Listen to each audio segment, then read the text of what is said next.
A thing of beauty that I couldn't resist. This little tiny microcassette recorder. It's something that I stumbled upon on eBay, because eBay is kind of like my antiques market really. Comes with this little brown leather case. So this was kind of an executive flex, if you like. I'm guessing kind of mid-80s high-end executive toy. Just a tactile thing of beauty. It needs a repair. I should say, by the way, the model number is the TRC6000. And there's not much about these online. Similar model numbers actually bring up the big transcriptor models, which are the kind of desktop models that a secretary would use with a foot controller for transcription, for typing up. But this is a little handheld, barely bigger than the actual microcassette itself, and very thin. There's a mic jack on the bottom, which is 3.5mm, and a headphone jack on the top, or earphone jack I should say, which is a 2.5mm. But it just feels beautiful.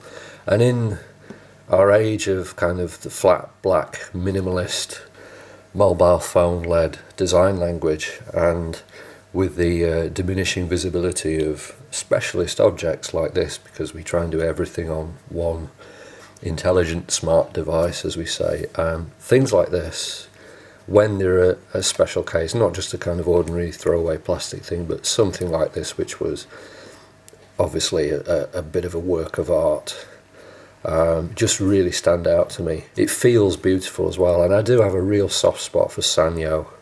And even the leather case, the brown leather case, has got the Sanyo logo, original Sanyo logo, in gold, and it's embossed with Japan on the back. It's a very Japanese thing. As I say, not that many of them around online. I've found a few pictures, certainly not found anybody taking one apart. I've popped some batteries in it, and if I put rewind or fast forward on, you might just be able to hear the speakers working, but the motor, in fact I can't even hear it now. The motor is running, but I think the belt's gone. I hope it is a belt. There's a tiny little bump there which I reckon is going to be a motor pulley, and there are screws around the edges, which suggests to me that the casing may come off and we may find a central frame to which everything's mounted, a kind of central chassis. It wants a little clean up, there's just a couple of little spots in places, but the condition is beautiful and it feels lovely. Just a really nice little object. So let's see if we can get in it. I also haven't mentioned, it won't go into play. It does nothing. The button goes down okay, but I've noticed, if you can see there, the head block is not, when I press play, the head block is not fully engaging. If you can see the pinch roller and capstan there, they don't close up. You get a microcassette. It may be difficult to see, it may be difficult for me to get across on camera, but it doesn't go anywhere near the tape. So the head block isn't completely moving down. It was kind of making a grinding, rubbing noise this morning, suggesting that the belt was gone. So I'm going to try and get the back off first, I think, and see what we can see inside it. Something I should point out, when you get something like this that's Japanese, it's very likely that they won't use Phillips screws, they'll use JAS screws, which are Japanese industrial standard. Things like cameras use the same kind of screws, and quite often if you go chewing them up with a Phillips head, the profile is actually slightly different, and it's really easy for a tiny screw to completely chew it up, and even if you don't, you can make it worse for the next person who's got to come and try and open it up. So always try and use JAS screwdrivers on anything kind of Japanese that is likely to use JAS screws. Luckily I have this iFixit set with different bits in, and this does have some JAS bits with it, so I'm going to try the smallest one and see where I go. I wouldn't want to lose those, would I? So the one on the back has a round head. The ones on the bottom have a flat head. I don't even need any pressure to get into these screws with this screwdriver, they're just coming straight out. Two on the side with a flat head, they're most likely the same. Yes, they're the same. Yes. Okay. Okay, I can see this was a slight concern. I can see, can you see? I can see a motor pulley with something sticky on it. So I wonder if the belt has melted, and I hope the belt goo hasn't gone into the motor bearing. I've had that happen before on a Hitachi boombox I did up for someone once, and a double decker, and one of the motors had almost seized, and I had to actually strip the motor and flush it out with acetone to get all the goo out of the bearing. Wasn't much fun. Goodness, how are we going to get to this?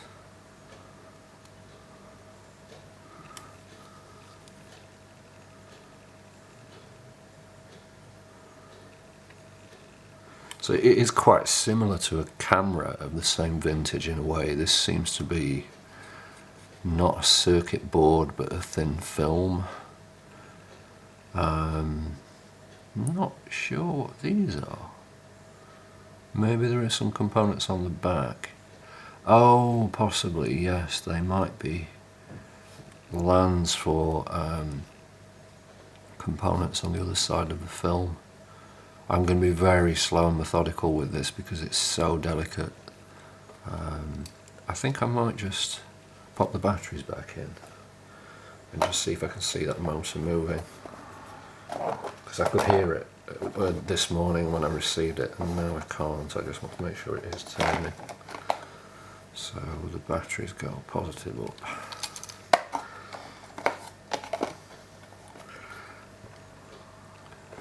Full disclosure, there's every chance I'll not be able to do anything with this. If I can't, I won't be too upset. I didn't really buy it with any great need to use it, I just bought it because it was beautiful. Yeah, the motor's moving. Now this seems to have some kind of auto stop feature. I think what it's doing is it's detecting whether or not the spools are turning. If you notice, it cuts out after a pretty specific length of time, and I bet if I were to trigger that and turn the spools, it wouldn't cut out that one.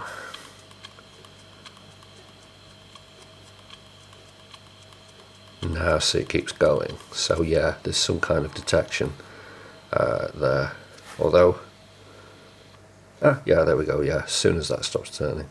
So there's some kind of auto stop mechanism which seems to be electronic kicking in there. Okay, so the camera battery was getting low and the SD card filled up, so I actually stopped for lunch for a bit, backed up the card, charged the camera. I went a little bit further with this just as the card was running out. I think I've sussed it out how to get into it. I took the front off. I took the additional screws out the bottom and the side. The front I've just cleaned up with some alcohol. It's come up really nice. What I had to do was, once I'd taken the screws off, there's two little tiny tabs right on the edges there. I hope that's going to focus if you can see them. Two tiny tabs on the edges, and they kind of hook underneath this plastic strip at the top. So I had to kind of pull it this way very gently and then manage to pop the top out, and that's given me a clue of how to get into it. This section here that's got the switch and the potentiometer and the mic and the earphone jack on the side, this is a tiny thin circuit board and there are two screws. I think these screws come out and this board lifts off and up, and that allows the flat flex to fold out this way. And I think I noticed there are 3 screws, I think. There's a small one here by the switch, one here which seems to be a leaf switch because I can see the rewind and fast forward engaging it, and one here which I think is where the motor is, and also there are 2 soldered contacts there, which I think solder to the motor connection. And do you see that? This is the other problem, and this is why I think the belt is the pressing matter. First of all, it becomes really difficult to handle when this gloopy belt just gets all over your hands, and I nearly got it all over the case. So I think I'll have to try and figure out how to get this flat flex loose very carefully, and see if I can get to that and get that clean as soon as possible, so that it just makes it easier to handle. So the 2 screws with round heads on this board here. Yeah, look at that. That was right. Tiny screws on the back. Let's loosen one of these and see what happened. Up the side, a little switch, silver switch, has just popped off. Okay, so looking right down in here, there is a switch that's soldered to the back of this here, which seems to be a play record switch. I notice a mechanism going down there if I press record. So how do we get around that? And we can see now as well that this pinch roller is just not moving.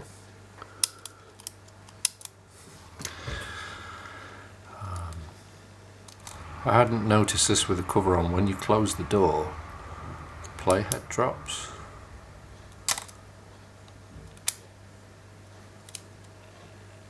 Okay. Okay, so I've been playing with this a little bit. I managed to get, there was a switch that was stuck, the record switch, and I managed to just lever it over this little peg. Now the flat flexor's loose. I'm hoping I haven't got to remove the head, because the top of the flat flex goes there, look to the head. This is not a motor contact, I think it's a auto stop switch. It's the sensor of the auto stop switch. It's got 2, it's going to be hard to see there, but there's 2 tiny little terminals that stick into some sort of plate on the back of a coil, and the little leaf switch has only actually got 1 contact, and it seems to press against something that's fixed into the mechanism. So I'm not far off, but it's tricky. I think there's a little screw here in the plastic. I'm going to try removing that. Let's see if it gets me anywhere. Alright, I've spent a good while looking over this. There is just here, there's a little post that I think a screw's gone into from the front. The very front of that post is slotted, which means you can, I don't know if I can do this from here, oh I can, it turns and you can unscrew that post, and I think this removes this top piece of plastic. And have a go at that. I think this is a bit more involved than I'd initially thought. Just here there's a tiny screw that holds a thin metal plate over the back of the flywheel. I think it's the bearing spring basically at the back. I'm going to see if I can get that out and get better access to the flywheel. It's complex because it's not just, as I thought, wrapped around in one direction. It's actually wrapped around both top and side. Just trying to fathom out how it was assembled. I think I'm coming to realise something with this. In an ideal situation where the belts hadn't melted and I was just replacing a belt that was stretched but otherwise perfectly fine, there's likely a way you could kind of undo it this far and possibly thread a belt around the flywheel and motor without having to dismantle it any further. The issue with this is because the belt has melted, I've got to really get this down to the bones really, to be able to clean out the gunk that's spread into places it shouldn't be. The second issue, I think, is I'm coming up against what I think is basically the back plate, the chassis plate. So I can't go further down than this plate, and I think the best way I can explain this is I think what you'd have to do in order to thread a belt not just around the motor and flywheel but also around the clutch pulley that's on the back of I think it's this spindle, you'd have to work from the front and the back.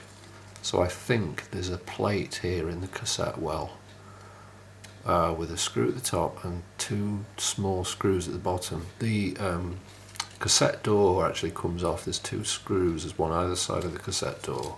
So I think we can remove this cassette door, and then I think we have to remove this cassette well. I think that will give us access to the clutch pulley that we can't get to from here. We can see it, but it's like the plate that they're all mounted to permanently is this plate here, and I can't go further down than that. I have to, I think, come at it from the other side. I've almost conceded defeat on this, but I don't want to destroy it, but I'll see if I can go a little bit further and just try and find a sensible way in to the thing. So let's take these cassette door screws out. In fact, looking at this, there's actually two screws on one side and one screw on the other. Unusual, but okay. So the cassette door screws I'm going to put in the top corner. Well, put that in the top left corner. It doesn't give me as much access as I'd hoped. It does give me a little bit of access to clean this pulley possibly, but what concern is the spindles might have to come off unless I can get in there. It doesn't give me as much access as I'd hoped. I'd hoped this would have been a bit more cut away at the top here. But this brass pulley in the centre is the clutch pulley in effect, or the hub pulley. That connects through this little set of gears to the take-up reel, and the take-up clutch is actually right on the front, so the clutch is quite well exposed. But I've got to clean this pulley and then clean the flywheel and the motor bearing as well. So there is one belt, I'm convinced there's no more than one belt. But yeah, I think it's a complex procedure to try and get that on. I have a feeling the hub might have to come off, the spool might have to come off. Alright, catch up. It's the following day. It's really hot today. I've gone a little bit further with this. I've had to go in from the front, and I've had to remove the little snap rings on top of the two spindles and this little nylon gear, and even this little brass pulley has been removed because they were completely caked with all the goo from the melted rubber. I think it was definitely the only way in, and I think the next step is going to have to be desolder the motor, pull the motor out, which is just a press fit, and clean the pulley, and potentially also remove the rubber strip that's around the edge of the motor there. I guess it's for a pressure fit and for reducing vibration, but the rubber there is also decomposing. There's still every chance that I'll not be able to fully do this, but we'll just have to see how we go. I want to keep going with it, try and get as much of the gunge out as possible, and then see if I can source a belt for it. That was exceptionally difficult to do. I had to do it off camera, but I did manage to get the motor out, and yeah, it's a mess. Look. looking down inside the flat flex, there's another piece of belt there. It's sat on the board, and I tried just picking it up and it just immediately turned to mush. That's how difficult it is to handle it. And there are two little tabs, and you can see here and around here somewhere where the motor kind of pushes down on them as little bumpers, and they turn to mush. So yeah, that motor definitely had to come out. Here's the motor. If you can see this rubber all the way around it, you can see it coming off in my hands. Look, it's done for. It's awful. I'm going to have to replace that with something. I'm not sure what. It's got kind of an unusual profile to it. It's about, I'd say about 2 mil thick. One clean motor. This was a horrible job. That was really unpleasant, and that's after cleaning my hands, look. And I'm going to try and suss out what I'm going to do to make a new bumper to go around it. It had what I believed, I may have mentioned earlier, a date on the side. And the 59, if this is a date, converting the Japanese years to the Western calendar would have meant 1984, which does tally up. So that original sticker came off when I was cleaning it all up with acetone. So I just made up this little label just on my dymo machine. I just felt like that was well worth having on there. But that's looking so much better. And I think what I'm going to do for the, I need something to point with, there we go. For the motor housing, these tiny little tabs here, this one and this one, originally had the little rubber bumper that had been stuck on there, and they'd melted. And around the edge of the motor there was the rubber suspension. And I think what I'm going to do to replace it for this one is, I've got some of these felt furniture pads that are sticky on the back, and they're about the right thickness. Rather than sticking them on the motor, I think what I'm going to do is, please focus, there we go. What I'm going to do is stick them into these flat sides and see if that can kind of bumper the motor into place. I've gone through a lot of this chassis with these special cotton sticks. Well, they're not cotton buds, they're like a lint-free bud for kind of electronic cleaning.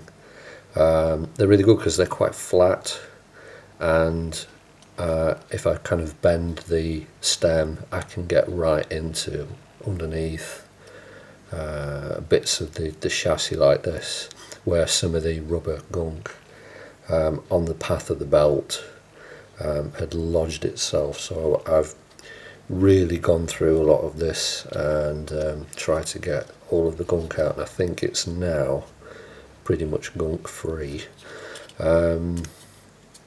I've had to order some belts from China. I think they're 0.5mm, they're extremely thin belts. I have kind of a general stash of belts that are about 1mm, like these for example, and this smaller one, the ideal size I think is somewhere between these two. It's a little bit small, a little bit bigger rather than this smallest one, and what I kind of did was sort of lay this on and kind of work out where it would likely fit. But the clearance, or lack of clearance really, that you've got between the edge of the chassis and the flywheel, when that flywheel's pushed all the way down, is really tight. So I'm trying to work out how to kind of thread a new belt into it, and it's going to be a heck of an effort from both sides, I think, and kind of partially pulling out the flywheel and threading it through the maze of the chassis, and then trying to get it through to the motor. So I think, although I've had to remove all this stuff to get it clean, I think you pretty much have to do this in order to get a belt on it at all. I think it kind of wasn't designed to have its belt changed, really. I think its belt was put on at a certain stage of the assembly, and then everything else was buttoned up around it, because you can't just put a belt on it. It has to thread through this labyrinth of metal. So that's going to be extremely difficult. This mechanism as well on the top that drops the pinch roller still keeps slipping. It was behaving yesterday, and now it's slipping out again. It's a tiny little tab that's right in the top of here, which is probably really difficult to see, but it's slipping past. It's just there. It's slipping past this piece. So this piece is slipping forward, and the little tab, rather than pushing a little tab on the end there, is just slipping past it. And I'm not sure why it's doing that, really. It feels like this shouldn't be able to move in this direction, this piece, but it's slipping forwards.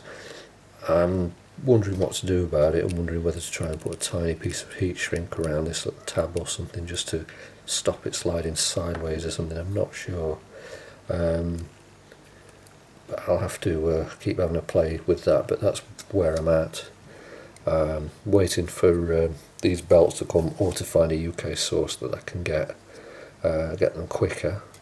But it being such a thin belt, at around 42mm diameter probably, proving very difficult to find. So I think this might have to get shelved for a few weeks while the rest of it turns up. Right, a catch up the next day again. Did I mention before that this spring had come out from somewhere? Well, I found out where it went and managed to get it back on. That was a nightmare. And I've lined the motor well with the foam that I was going to use, or the felt rather, that I was going to use. And best of all, look at this. I have a belt. This has been very, very kindly sent to me by DeckTech on eBay. And this has been sent as a sample because I asked if you've got something that might fit the rough dimensions I'd worked out. And I've been sent that to try. First of all, before I even try that, I've got to try and get this motor back in. I don't know if I've done too much of this felt around the motor housing, in which case it's just self-adhesive, so it can come out. Right inside the two tiny tabs as well, there's some felt on there too. So I'm going to try and get that motor in and see how well it will fit. Right, back to this thing again after a little break from it. You might notice, if you look closely here and here, there's a belt in it. I actually managed to get a belt threaded into it. Long story short, slight problem, it's fractionally too big. He actually sent me a slightly smaller belt, so I've got to try and get this back apart, get that belt out, compare the two. The order that I made from China did also turn up, and they're every bit as inconsistent and kind of rubbish as I expected, but these from the UK seller are really good quality. To get this belt through, there's a slight problem. There are two posts kind of around here that are in the way of you just threading the belt through, just pushing it through this gap. So you can see I've removed the motor. What I had to do was, if you can see them, this screw, this screw, this screw, to remove that one and loosen the other two, which allowed me just to sort of prise apart slightly just the two halves. The cassette door came flying off at one point. I almost lost this spring. It was really, really stressful to do. but there was every risk that not having the actual official size of the, the measurement of the belt on hand, there was every risk that this was going to happen, that it wasn't going to be quite right. So I'm going to have to go in and try it again. I did put some felt around the motor casing around the edge. I didn't get it quite right, it's slightly off centre, so that needs some slight adjustment.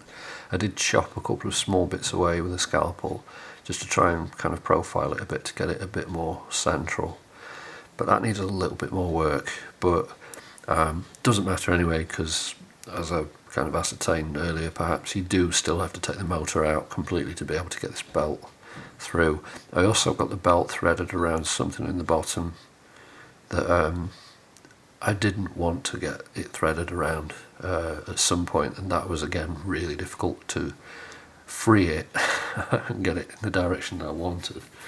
And then when I did get it threaded up, the gears in the centre kept popping off.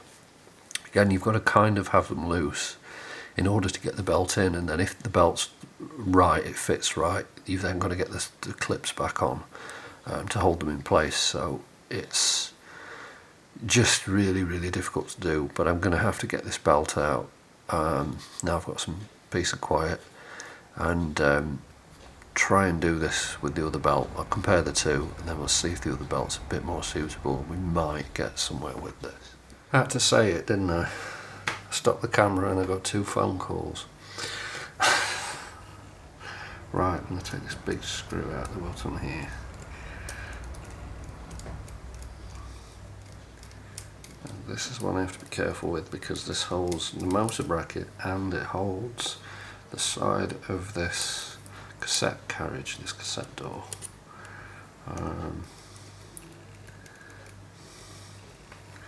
I think the others, I don't think I actually fully removed.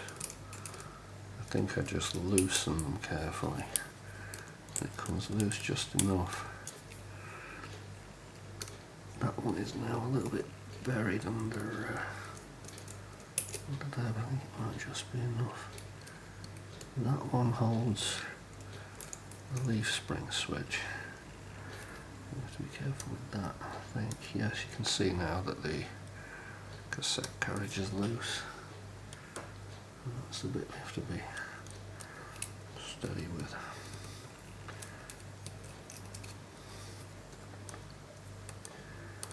It doesn't quite come loose, but I just don't want it to catapult away. See, I don't want to damage this belt that I've put in, because I will want to keep it for something. It's a decent quality belt. I could just cut through it and pull it back out, but that would be a bit senseless, to be honest. So, what and where are we catching? I think it is. Yes. I should wrap this around the flywheel. Alright, so after some more distraction, unfortunately it was no go. I had to cut it. I was faced with really having to kind of force this open or cutting the belt, so I went for cutting the belt. Let me try and do my best big Clive impression to explain this. I'm not doing his voice. That's your motor pulley, there's your flywheel pulley, and there is the pulley that drives the gearing for the take-up reels. And of course what you're trying to do is get a belt that goes around the 3 of them like that. Problem is, there's 2 posts in the middle of this belt. They're sandwiched between 2 bits of metal, 2 plates of metal like that. So you've got to be able to pry the top plate open just enough by loosening some screws on the top that you can get the belt over these 2 posts, and then from the back and from the front try and fish it around the pulleys. It's definitely not easy. The problem is, if we draw those posts from the side, if you imagine the 2 bits of metal, you'd think the post just looks like that, and if you loosen the top you end up with a gap at the top like that, right? Because you've got, of course, a screw that goes in there, and when you remove that screw, you should end up with a gap there. So with the belt around it like that, you should just be able to lift it over the top. It's not the case, unfortunately, because the posts are actually shaped like this. So when you try and lift off the belt, there's this kind of, it's almost like a washer, but it's kind of built onto the post. So the belt just snags on this bit when you try and lift it up. There's no way to get that out, so that's why I had to cut it. You can get one in that way easily. Well, not easily. It's possible to do it once you pry this top apart. But you can't get the belt back out, because either way, whatever direction you go, it snags in these corners. Let's have a go. Getting this through, ideally in the same way that I did it before.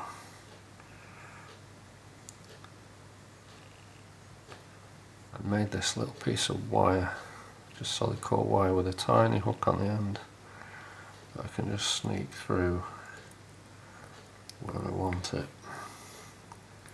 and pull this through. I have to go that way first, like that. At least I have the benefit of having done this once. And what happened before, I think, was the back of the belt there, the back of the loop on this side, got stuck under something in here. I've got to try and avoid that happening. But it's the front of the belt there. You can see it's actually here and here where the posts are. This bottom one's not too bad to get over. This one's a bit more difficult.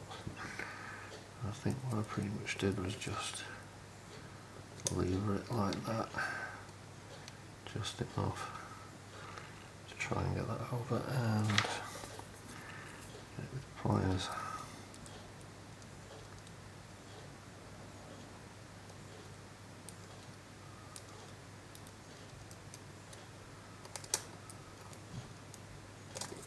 I'll have to go from the other side. Yeah, that definitely lifts it up more. Yeah, you can see that now. There's a gap opening at the top.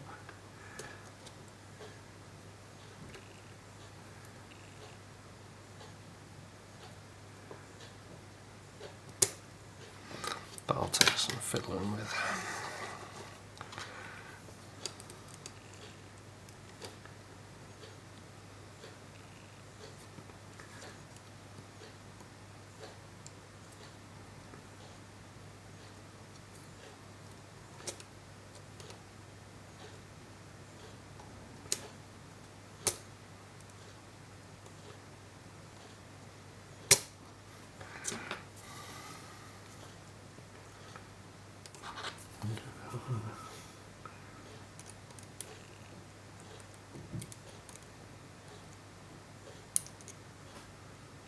The danger here, exactly what I didn't want to happen, the bottom of it caught around there. I have to be really wary of that happening.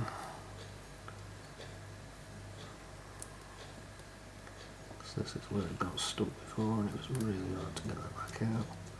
I think it's probably done the same. I managed to get this off, this bit at the bottom.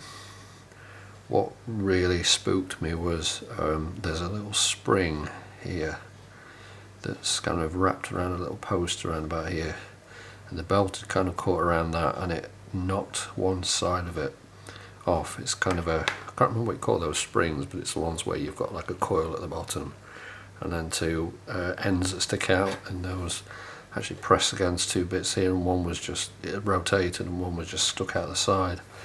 And it looked like one of those things that was going to be impossible to get back on. I thought, oh, this is game over. But I just about managed to push it back around and then back in place. It kind of pushes this mechanism sideways. I think it kind of pushes one of the gears sideways when you outdo play or one of the fast forward modes. Yeah, you can see the mechanism moving there, so it's got the spring back. So I managed to sort that. So I've just got to get it around this main post, that sort of T-shaped post, and then I think I've got the belt in place, and then start sort of screwing the frame back together. I've got to try and get this around the flywheel as well from the back. That's not easy.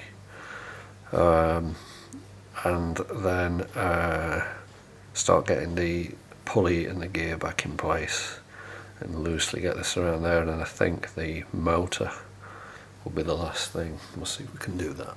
You'll notice it's finally in two parts. There was one screw up at the top, so this was originally folded over the front here, that I managed to remove, and kind of remove the fold over of the switch and the board and the speaker and everything this way, and in doing so a little metal bracket that goes over a switch was well, fell out, so I've got the joy of trying to get that back in, but I managed to get the board away from the back of the chassis finally, and in doing that I managed to get the belt on, so it is threaded. It's pretty much taken me last night and today to attempt to do that. It's not fully secured yet. The flywheel's actually taped on just to stop it popping out. I think I'm going to try and put these circlips back on. There's a little tiny nylon washer and circlip that goes over this white gear at the bottom, and then that should latch the pulley in place, and then I can probably put the supply reel. There's a tiny spring that goes under the supply reel. Put that on, put the supply reel on, put the circlip back in place, and then turn it over and do the clip that goes over the flywheel.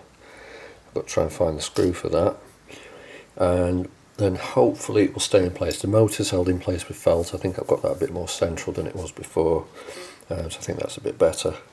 Then I need to turn it a little bit so I can get there's a bit of a twist in the belt. I found some more of the old belt glue, the old black goo, so it's just as well I managed to take it apart, because it was all over my hands again, and some of it went on the new belt. I did trap the new belt under a screw as well by mistake, so there's a couple of kinks in that belt now, which is really annoying, but we'll see if it works. On the front side, the nylon gear is back on, the clip is back on, the spring and the supply spool are back on, the tension spring on the back of the flywheel is back on, and look, we're not out of the woods yet, but we've got a functioning threaded belt, and all the cogs and pulleys all back in. The last mechanical part I think to go in will be the take-up spool with its clutch mechanism.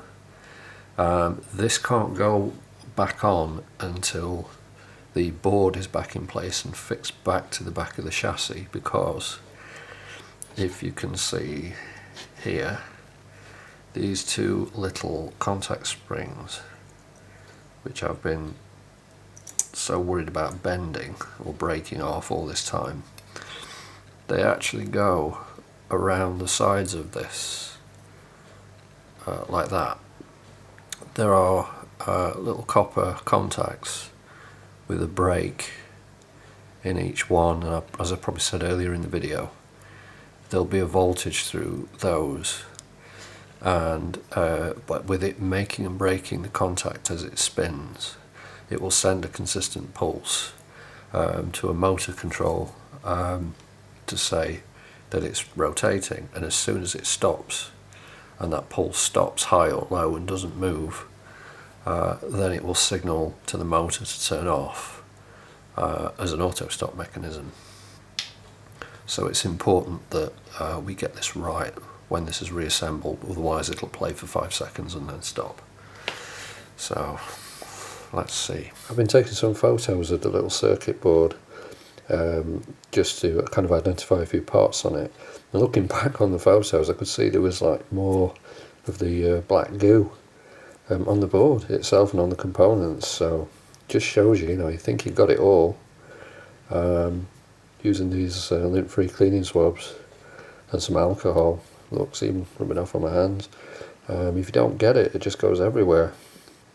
So it just shows you how destructive that melted belt was. Look, we've got a power supply connected at 3 volts. It's moving. Oh my god. Of course it turns off for its auto stop.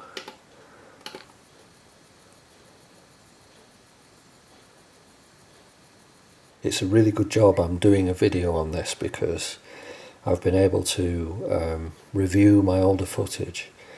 I tend to sort of work on things in small parts, and then get my footage straight onto the computer and start editing more or less straight away. It's become really helpful in being able to go back to the editor and just review what I've done, especially when I've talked about taking this screw out and that clip off and whatnot. I can go back to that footage and look what went where, what shape a screw was, how something fitted around, and of course that's been a massive help in something like this. But this is the first point at which I've dared to kind of do it so far. Of course I've resoldered the motor, got all this back in. I've got to do a delicate soldering job in here. One of the microphone wires broke off because I was having to handle it so much. One broke off the board and one broke off the mic element itself. So that tiny thing I have to contend with. But that's not a massive concern at the moment. Getting all the mechanical side of it right, and of course the motor positioning right, which is pretty good, I think. That's probably as good as it's going to get. I have a slight concern. Down here there's a little screw that holds the gear in, and when I put the the supply spindle back on, it all felt really tight, and if I slacken it off a fraction it moves freely. But if I tighten it back up to where I think it was, it seems really stiff. Now I don't know if that's some sort of adjustment for back tension or what, but I'm concerned it's going to undo itself. So I've got to keep an eye on that. I've still got to attend to this issue with that little clip that was pinging out on the top. But the belt is done, and it's moving, and it's working. So the end might be in sight. It's so delicate until it's in my hand and finished and done. I don't want to say I've done it, but I didn't wake up this morning and think I'd get that belt done. But I have. I'm really happy with that. This is a bit of a fiddle because it needs adjusting, but it will pull a tape.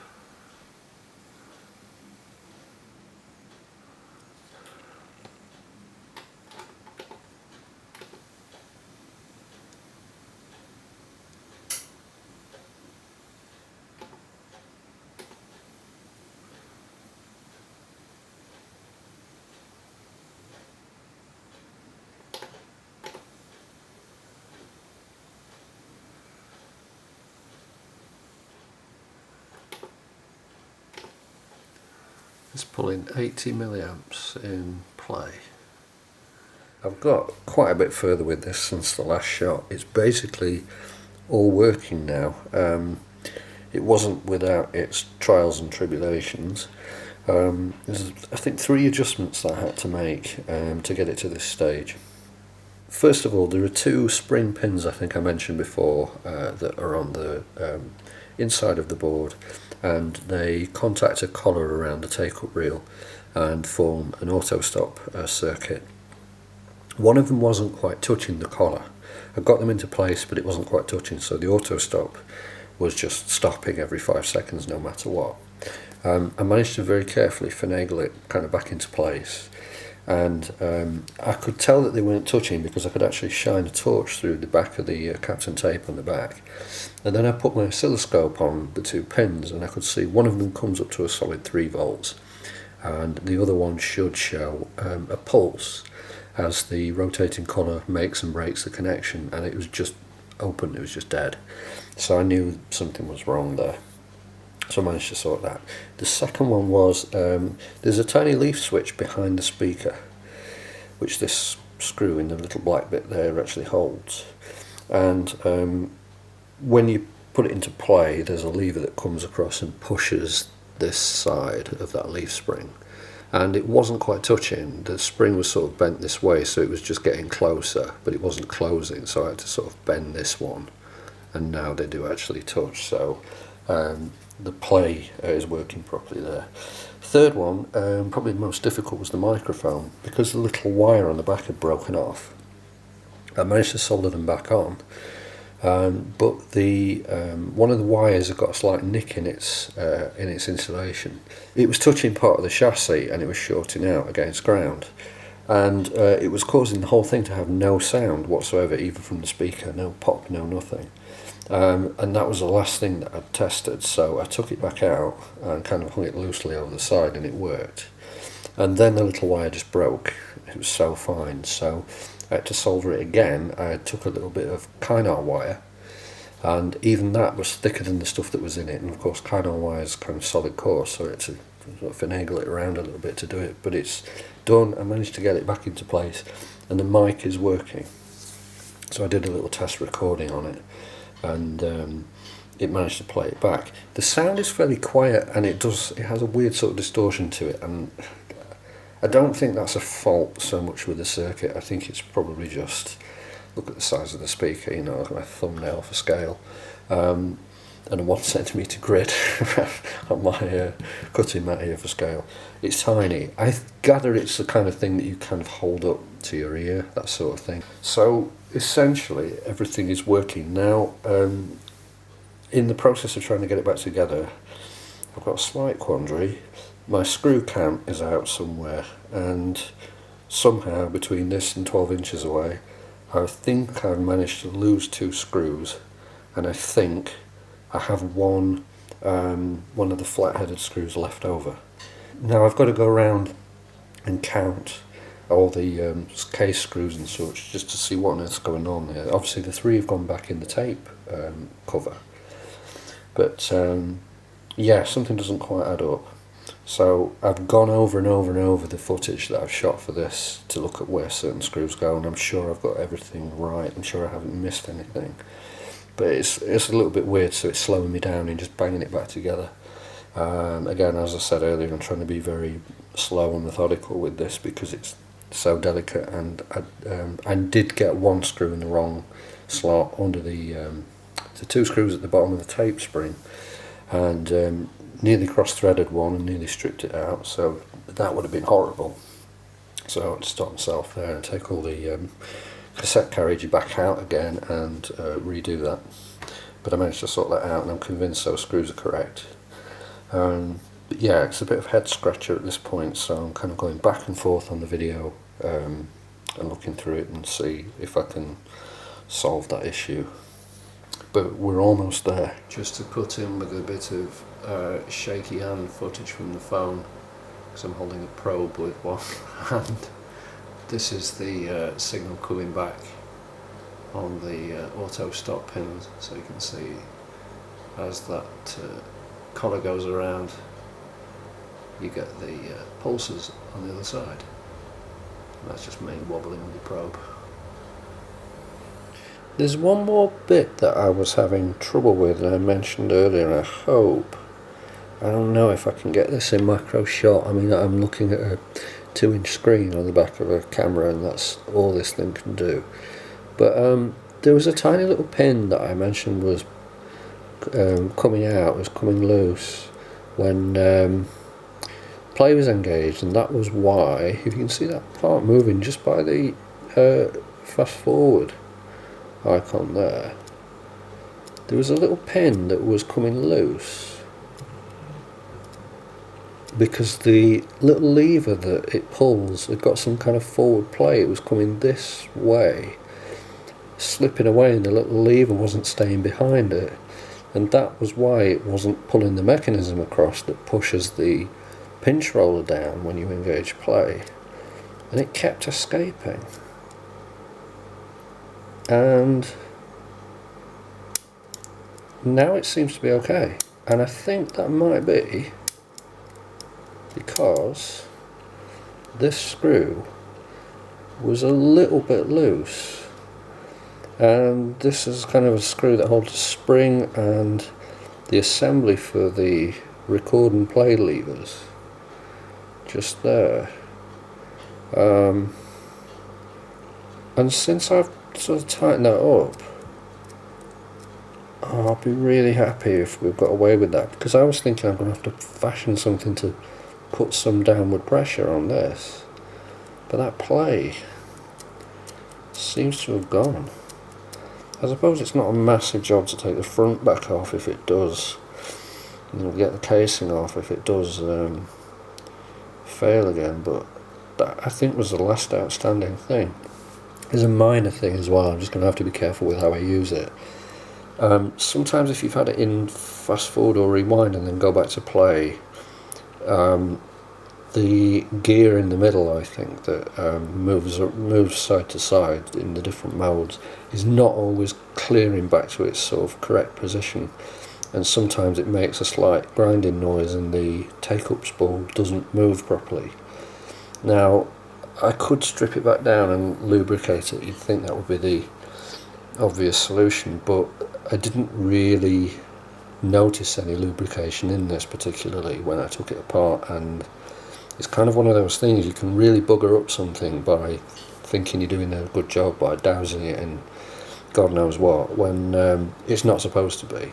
I think I'm just going to leave it as it is and try and sort the screw conundrum out and just put it back together and use it. I think just running it a bit, we'll just have to see how it performs.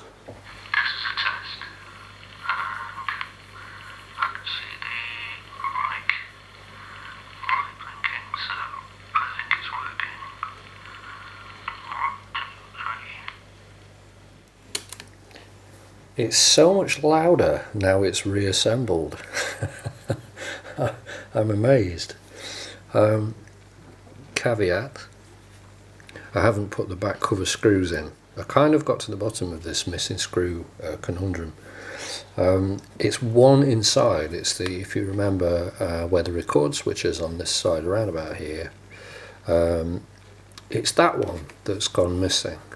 So I have all the screws that are necessary for the back cover to go back on, except for one, because I've had to borrow one to put in that record screw, that record switch rather, and I've ended up, I have this other later model plastic basic dictaphone that I took one of the screws out of the back actually and tried it, and it's the same thread, and I have a service manual for this, and I managed to find out that it's an M1.4 screw that's in that, so I know the screw size. So I haven't found anything in my stash of bits and bobs, which isn't much, that has a screw that I can use that's short enough and the right size and thread, so I've had to order some.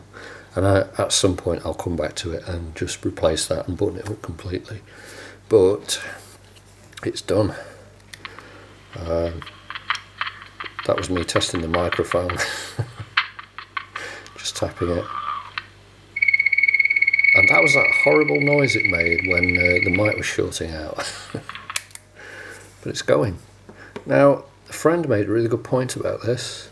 If every one of these in existence has the same fault with the belt and the rubber around the motor decomposing, and to my knowledge no one else has documented redoing it, that might be the only one in the world that works, which is quite it's quite crazy really.